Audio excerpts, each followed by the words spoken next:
Bonjour à toutes et à tous. Aujourd'hui, on va s'attaquer à un problème qui est quasiment invisible, mais qui pourtant menace nos bureaux, nos usines et même, oui, notre avenir énergétique. Ça s'appelle le déséquilibre électrique. C'est une force silencieuse, mais croyez-moi, ses conséquences, elles, sont bien réelles. Alors, voici le programme. On va commencer avec un problème très concret, une sorte de mystère. Ensuite, on définira exactement ce qu'est ce fameux déséquilibre.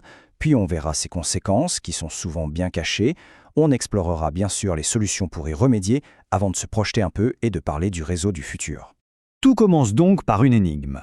Un de ces problèmes qui laisse tout le monde perplexe et qui, surtout, paralyse complètement le travail.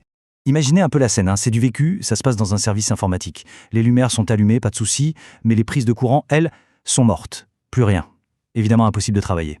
C'est le genre de situation complètement absurde qui met toute une équipe à l'arrêt et qui crée une frustration maximale.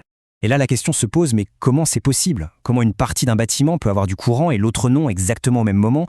Eh bien, la réponse, elle se trouve dans un concept qui est fondamental pour nos réseaux électriques. Bon, passons à l'enquête. Il est temps de révéler le coupable qui se cache derrière ce mystère, le fameux déséquilibre. Le secret de la plupart de nos infrastructures électriques, c'est le système triphasé. Il faut voir ça comme un moteur à 3 cylindres qui serait parfaitement synchronisé. Quand tout est bien équilibré, la puissance qui est délivrée est lisse, elle est constante, super efficace. Bref, c'est le monde idéal. Mais alors, que se passe-t-il quand cet équilibre parfait est rompu? D'un côté, on a l'harmonie du système équilibré. Et de l'autre, c'est le chaos. Les tensions ne sont plus les mêmes. Une des phases se retrouve surchargée. Elle porte beaucoup plus de poids que les autres. Et là, c'est tout le système qui se met à forcer et à devenir complètement inefficace. Et les causes, en fait, elles sont partout autour de nous. Ça peut venir d'une simple mauvaise répartition des charges dans un bureau, jusqu'aux fluctuations totalement imprévisibles des panneaux solaires ou de la recharge des voitures électriques. Le point vraiment crucial à retenir, c'est que nos réseaux modernes sont de plus en plus vulnérables à ce phénomène. Maintenant qu'on sait ce que c'est, on va voir pourquoi c'est si important.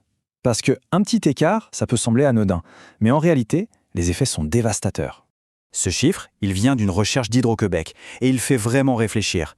Un déséquilibre de tension de seulement 2%, ça paraît minuscule, n'est-ce pas? Eh bien, c'est suffisant pour déclencher une véritable cascade de problèmes, à commencer par une surchauffe dangereuse des équipements. Et cette surchauffe, ce n'est que le début de l'effet domino.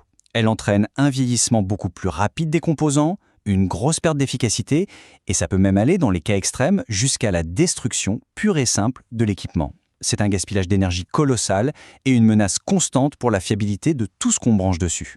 Alors, face à ce problème, comment est-ce qu'on riposte? Allez, passons des problèmes aux solutions et regardons un peu comment on lutte contre le déséquilibre. La méthode de base, l'historique, elle est presque artisanale. Le principe est assez simple. On répartit à la main les charges pour que chaque phase ait à peu près la même quantité de travail. C'est un vrai jeu Tetris pour les électriciens qui doivent parfaitement emboîter les circuits pour que tout tienne. Et là, cette image illustre parfaitement le bond technologique qu'on a fait. À gauche, l'approche manuelle, un peu fastidieuse, circuit par circuit, et à droite, la puissance des logiciels modernes qui analysent tout le système et qui trouvent l'équilibre optimal en quelques clics seulement. Mais la vraie révolution, c'est la vitesse. Les solutions les plus avancées aujourd'hui peuvent détecter et corriger un déséquilibre en à peine 20 millisecondes. C'est littéralement plus rapide qu'un clignement d'œil. Et cette réactivité, elle est absolument essentielle pour gérer l'imprévisibilité des énergies renouvelables. Allez, on attaque notre dernière section et on va voir comment tout ça est directement connecté à l'avenir de notre énergie. Voilà, tout est dit. C'est le cœur du défi pour le réseau moderne. On est en train de passer d'un monde avec des centrales traditionnelles, hyper stables, prévisibles, à un monde où le solaire et l'éolien vont prendre de plus en plus de place. Le souci, c'est que leur production est intermittente, elle dépend de la météo. Et cette nouvelle donne, eh bien, elle introduit constamment des perturbations et donc des déséquilibres. Cette frise, elle résume parfaitement l'évolution. On est passé d'un système simple, centralisé et prévisible à un écosystème énergétique qui est devenu incroyablement complexe et dynamique.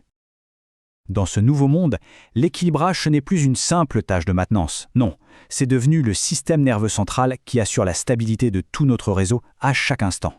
On termine donc avec cette question et elle est cruciale. Maîtriser le déséquilibre électrique, finalement, ce n'est pas juste un défi technique pour ingénieurs, loin de là. C'est la condition sine qua non pour réussir notre transition vers les énergies renouvelables. Alors la vraie question, ce n'est plus de savoir si nos réseaux peuvent s'adapter, mais s'ils s'adapteront assez vite.